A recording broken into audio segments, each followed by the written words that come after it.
que la raison la plus fréquente, c'est le licenciement. Bon. Alors maintenant, les choses sont claires. Le motif du licenciement doit être explicité dans la lettre de licenciement.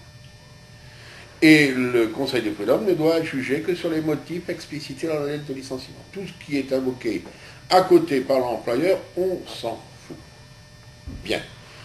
À partir de là, y a-t-il faute grave? Y a-t-il une cause réelle et sérieuse? Et c'est une question, c'est là où les conseillers, employeurs et salariés peuvent hésiter. Et il faut dire que c'est pas toujours simple. Voilà le cas un cas que je pourrais citer, mais un cas est marrant. Voilà une jeune femme qui travaille depuis 10 ans dans un cabinet d'expertise comptable. Le cabinet à Noyon. Le cabinet est racheté par un cabinet plus grand à Chauny. Et évidemment, arrive un nouveau directeur, ils sont une dizaine à travailler dans l'agence de Noyon. Et le nouveau directeur a des nouvelles méthodes qu'il veut imposer à ses salariés, mais la jeune femme a du mal à s'y mettre. Donc elle est convoquée un beau jour dans le bureau du nouveau directeur. Le local de comptabilité, c'est une sorte de grande pièce avec des bureaux comme il faisait dans le temps, avec des vieilles vitres, séparées par des vieilles vitres et des vieilles portes. Donc ses collègues de travail entendent bien qu'il y a des éclats de voix dans le bureau. Puis finalement, la salariée sort, elle ferme la porte, un peu brutalement peut-être, et la vitre tombe.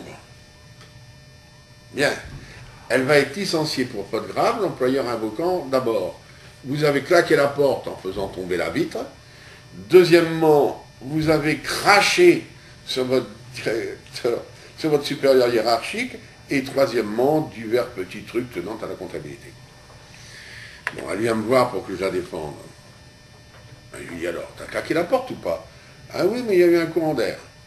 Et en plus, dit-elle, et donc là, il n'y a aucune discussion possible, on a les preuves, on a signalé à plusieurs reprises à l'employeur qu'il n'y avait plus de mastic sur la fenêtre, et donc c'est pour ça que la fenêtre est tombée.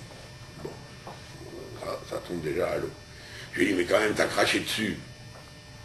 Alors, tu peux me mettre à la place d'un directeur qui reçoit des crachats dans la figure, pardon. Elle dit, mais non, mais pas du tout, pas du tout. Je n'ai pas craché dessus. Je me suis énervé. Et quand je m'énerve, je postillonne. Alors voilà le problème pour régler le Conseil des prud'hommes. Y avait-il eu un crachat, auquel cas c'était une faute grave?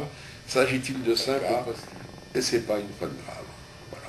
Alors, le Conseil des prud'hommes a retenu dans cette affaire-là qu'il n'y avait pas faute grave, mais que les autres motifs tenant à la comptabilité justifiaient quand même le licenciement.